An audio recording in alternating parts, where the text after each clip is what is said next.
ఫెస్ట్‌లో food గురించి మాట్లాడుకున్నాం. Decoration గురించి మాట్లాడేసుకున్నాం. ఇంకా అస్సలైన మజా వచ్చేది ఆ డాన్స్ పెర్ఫార్మన్సెస్ తోటే కదా! సో, అవి కూడా ఇక్కడ స్టార్ట్ అయిపోయాయి. మాకు జనరల్‌గా డాన్స్ పెర్ఫార్మన్సెస్ అన్నీ మధ్యాహ్నం నుంచి స్టార్ట్ అవుతాయన్నమాట.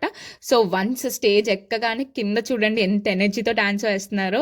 ఆన్ స్టేజ్ కన్నా ఆఫ్ స్టేజ్ ఎనర్జీయే చాలా ఎక్కువుంది మా వోళ్ళలో. సో, ఇంకంతే అలా డాన్స్ పెర్ఫార్మన్సెస్ అన్నీ పైన స్టార్ట్ అయిపోయాయి. కింద కూడా మేము ఫుల్ ఎనర్జీతో ఎగరేస్తున్నాము. ఇంకా మేమైతే ఇక్కడ ఇలా సర్కిల్‌గా ఫార్మ్ అయిపోయి డాన్సెస్ అన్నీ స్టార్ట్ చేసామన్నమాట ఎగరడము.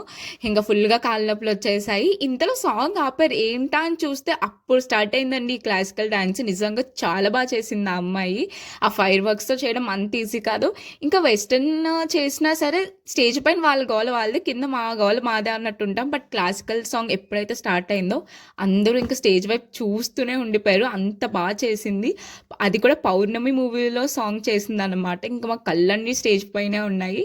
మీరే చూడండి ఫోన్స్ పట్టుకుని ఎలా చూస్తున్నారో అందరూ. ఇంకా మాకు కాళ్ళైతే చాలా నొప్పులొచ్చేసాయి. చూడండి వైట్ షూస్ కాస్త బ్లాక్ షూస్ కింద అయిపోయాయి. ఏంటక్క ఇన్ని రోజులు ఫెస్ట్ అన్నో డాన్సెస్ మాత్రమే ఉన్నాయనుకుంటున్నారు. ఇంకా చాలా ఉన్నాయి. అవన్నీ రేపు బ్లాగ్‌లో వచ్చేస్తాయి. Until then keep watching.